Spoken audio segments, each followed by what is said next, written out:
नमस्कार साथियों, मैं हूं आपका होस्ट एंड दोस्त सुशांत राज। स्वागत करता हूं आपका अपना YouTube channel the goal study point और आज के इस करेंट इशूज में। साथियों, आज के इस करेंट इशूज में मैं आप लोगों के साथ एक बहुत ही विचित्र बीमारी के बारे में जानकारी साझा करूंगा कि कौन सा बीमारी है। और इस बीमारी के मतलब ये बीमारी दस्तक दी है ब्राज़ील में, और इस बीमारी की वजह से ब्राज़ील अपने यहाँ जो गाय मतलब बोवाइन का गाय का जो मीट होता है, मतलब बीफ जो होता है, जो कि वह चाइना इंडोनेशिया में एक्सपोर्ट करता है, उस पर कुछ समय के लिए रोक लगा दिया। ठीक है, उसने ये कहा है, जो चाइना से ये कहा है कि साहब मेरे यहाँ कुछ गाय इस बीमारी से संक्रमित पाई गई है, जिस वजह से मैं अभी कुछ समय के लिए आपके यहाँ बीफ नहीं भेज सकता। और साथ ही साथ कुछ इसके सैंपल्स को लेकर के जो international organization for animal health का लेबोरेटरी है कनाडा में, वहाँ पे भेजा गया है इसके जांच के लिए, सब परीक्षण के लिए। तो चलिए बात करते हैं कौन सा बीमारी है जो ब्राज़ील में दस्तक दे चुकी है और हम लोगों के लिए जानना इम्पोर्टेंट है। साथियों, इस बीमारी से पहले 2022 में एक और बीमारी आई थी जो कि गाय में काफ़ी ज़्यादा प्रचलित, मतलब काफ़ी ज़्यादा गाय इससे जूझी भी थी, मृत्यु भी हुई थी हमारे देश में। हमारे देश के कुछ राज्यों में गायों के दूध पे कुछ समय के लिए रोक भी लगा दिया गया था। उस बीमारी का नाम था लंपी स्किन डिजीज, जिससे कि गाय काफ़ी ज़्यादा संक्रमित हुई थी। गाय के स्किन पे बड़ा बड़ा इस तरह का दाना निकल जाता था और काफ़ी ज़्यादा गाय को खाने में, पीने में, बैठने में काफ़ी प्रॉब्लम होता था। तो अभी इसी तरह की और नया बीमारी दस्तक दी है जिसका नाम है mad cow disease. Mad cow disease क्या है? तो ये एक न्यूरोलॉजिकल डिसऑर्डर है जो कि गायों में चल रहा है, मतलब कि गाय में एक तरह से पागलपन का ये बीमारी है। ठीक है, गाय अपना आपा खो देती है, उग्र हो जाती है, या सही से चलना फिरना बंद हो जाता है, खाना पीना बंद हो जाता है। और ये तब तक चलता है जब तक कि गाय की मृत्यु नहीं हो जाती है।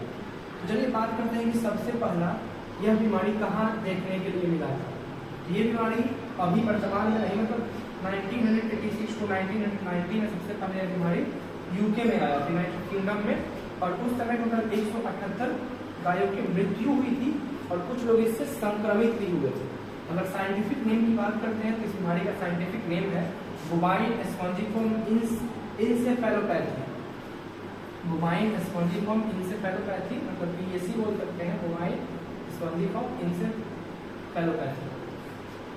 बात करते हैं कारण का कि यह बीमारी किस कारण से हो रही है। ये बीमारी प्रोटीन जनित बीमारी है। क्वेश्चन आ सकता है कि मैड काउ डिजीज किस तरह का बीमारी है, वायरस जनित है, बैक्टीरिया जनित है। तो ये प्रोटीन जनित बीमारी है जो कि खास तरह का प्रोटीन है प्रायोन।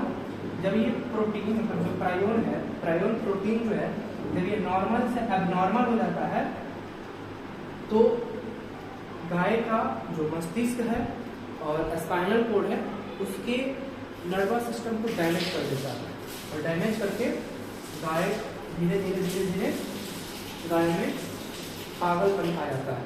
जो गाय सही से खा नहीं सकती है, सही से चल नहीं सकती है, सही से खड़ा नहीं रह सकती है, कोऑर्डिनेशन पूरी तरह से खराब हो जाता है। और ये तब तक चलता है जब तक कि गाय की मृत्यु नहीं हो जाती है।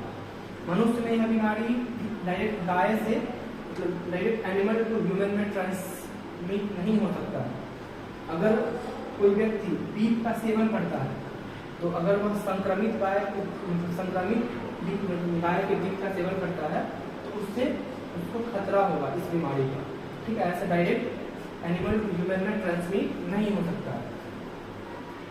प्रायोन जो प्रोटीन है, जैसा कि हम लोग जानते हैं, सेल का जो आउटर लेयर है जिसको कहा जाता है सेल मेम्ब्रेन या फिर प्लाज्मा मेम्ब्रेन, वो किसका बना होता है? लिपिड का, मतलब प्रोटीन का बना होता है। तो उसी प्रोटीन में प्रोटीन है जिसका नाम है प्रायोन।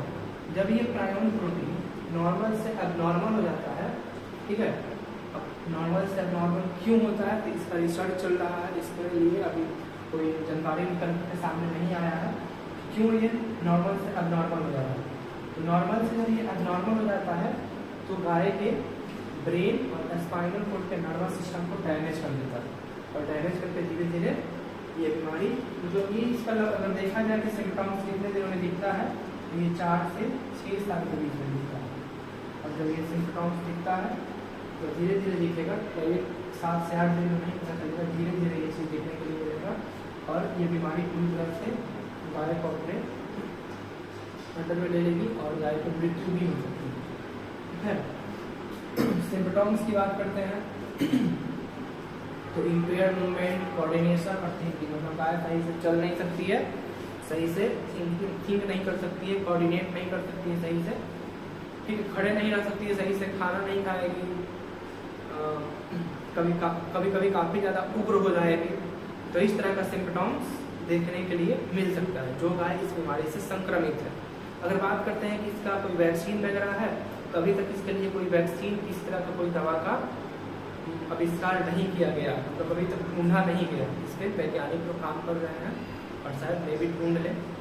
अभी सिर्फ इससे बचने के लिए कुछ प्रिक्यूशन दिया जा रहा है, कुछ सावधानी बरतने के लिए कहा जा रहा है कि जो संक्रमित गाय है उससे जो गाय संक्रमित नहीं है उसको बचा करके अलग करके रखा जाए।